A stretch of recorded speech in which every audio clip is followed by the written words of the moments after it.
You know, we've all been there, right? You're driving through a city and your favorite song just turns to static. Or you're scanning the AM dial late at night and suddenly you're listening to a ball game from 1,000 miles away. Well, those aren't just random quirks. They're all about the invisible and honestly pretty incredible journey that a broadcast signal takes to get to you. So today, we're going to break down exactly how that happens. And just so you know, this explainer is part 24 of a 40-part series on modern broadcast transmission, which is put together by our friends at Virtualization Options LLC. We're diving deep into the material from this chapter, all about how these signals travel. So let's start with that classic radio mystery I mentioned. How is it that during the day, your AM radio is strictly local, but as soon as the sun sets, it turns into this portal to distant cities? Well, the answer isn't magic. It's all about the atmosphere and two totally different ways an AM signal gets from point A to point B.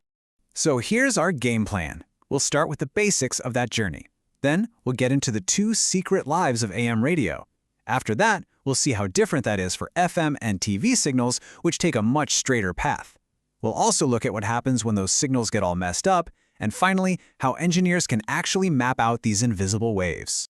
Okay, first things first, you're going to hear the word propagation a lot. It sounds technical, but it's really simple. It's just a word for how a broadcast signal travels or propagates from the big tower all the way to your radio. It's the science that dictates who can hear a station and how clearly. All right, now for the cool part.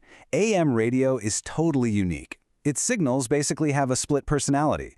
They act one way during the day, and then they do something completely different, almost magical, at night. And it all boils down to two ways of traveling, something called ground wave and another called sky wave.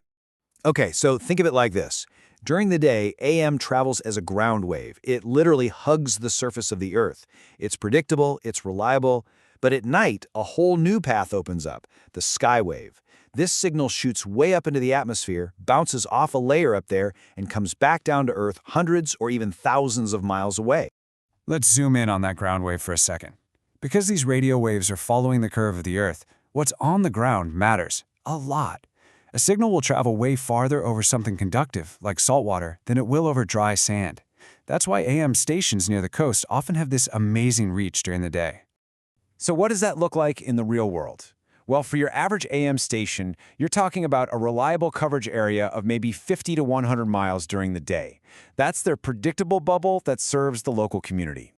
But then, the sun goes down, and everything changes. See, during the day, solar radiation creates a layer in the atmosphere that just soaks up AM frequencies. But at night, that layer vanishes, and suddenly the upper parts of the ionosphere turn into a giant mirror for AM radio waves, bouncing them right back down. That's your sky wave. And the result is, well, it's dramatic. A signal that could only go 100 miles by day can now travel over 1,000 miles. This is exactly why a lot of AM stations have to power down or change their antennas at night. Otherwise, they'd be causing chaos for other stations clear across the country. Okay, so let's switch gears and talk about FM and TV signals, because they're a completely different animal. They use much higher frequencies so they don't hug the Earth and they don't bounce off the sky. For them, it's all about traveling in a straight line. This is called line-of-sight propagation. And it's exactly what it sounds like. The signal travels in a straight line until it's either blocked by a mountain or just by the natural curve of the Earth. This basically limits a station's coverage to whatever its antenna can see. And that means for FM and TV, one thing matters more than anything else: height. Height is everything. The taller your tower, the farther it can see over the horizon, and the bigger your coverage area is. It's that simple. So even for a really powerful FM station with a super tall tower, you're usually looking at a coverage radius of about 40 to 60 miles. Yeah, it's consistent and high quality, but it's nothing like that crazy long-distance potential you get with an AM skywave. Of course, no signal has a perfectly clear path. It's not that simple, right? Every single signal, whether it's AM, FM, or TV, has to navigate this obstacle course of buildings and hills and all sorts of things that can mess with the reception. You know this sound. We all do. You're driving between tall buildings, listening to the radio, and the signal just flutters in and out, in and out. Well, that effect actually has a name. It's called picket fencing. So what's actually happening there? It's a phenomenon called multipath. See, the signal is coming to your antenna directly from the tower, sure, but it's also getting there by bouncing off all those buildings. Those reflected signals arrive a split second later and they interfere with the main one. For FM, that's what causes that flutter. For digital TV, it's what causes that awful pixelation or the screen just freezing entirely. Okay, so you've got ground conductivity, a giant mirror in the sky, line of sight limitations, and reflections bouncing all over the place. How in the world does anyone actually know where a signal is going to go? Well, modern engineers don't guess, they map it. They use this incredibly powerful software that takes super detailed maps of the terrain, factors in the transmitter's power, the antenna's height, and then runs it all through these complex models to predict what the coverage will look like. It lets them see a station's potential footprint before they even pour the concrete for the tower. But, a computer prediction is one thing. The real world can be messy. So to verify the map, engineers go out in the field with special gear and measure the signal strength for real. They compare those actual readings to the computer's predictions, and if there's a big difference, it can tell them, hey, maybe there's an issue with the antenna, or wow, that hill is having a bigger effect than we thought. So, when you boil it all down, here's the big takeaway.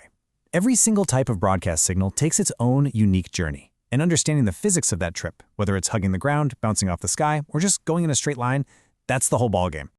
All right, let's do a super quick recap. You've got AM ground wave, which gives us that reliable local coverage during the day. Then there's AM skywave, using the ionosphere as a mirror to go the distance at night. For FM and TV, it's all about line of sight, where a tall tower is king. And finally, you have multipath, those pesky reflections that are a constant headache for engineers. And that kind of leaves us with a big question for the future. We've seen that physical objects, buildings, mountains, you name it, have always been the enemy of a clear signal. As our broadcasts get more and more digital and even more sensitive to this stuff, the fundamental challenge is still the same. So the question becomes, what new tricks will engineers come up with to finally beat the landscape and deliver that perfect signal every single time?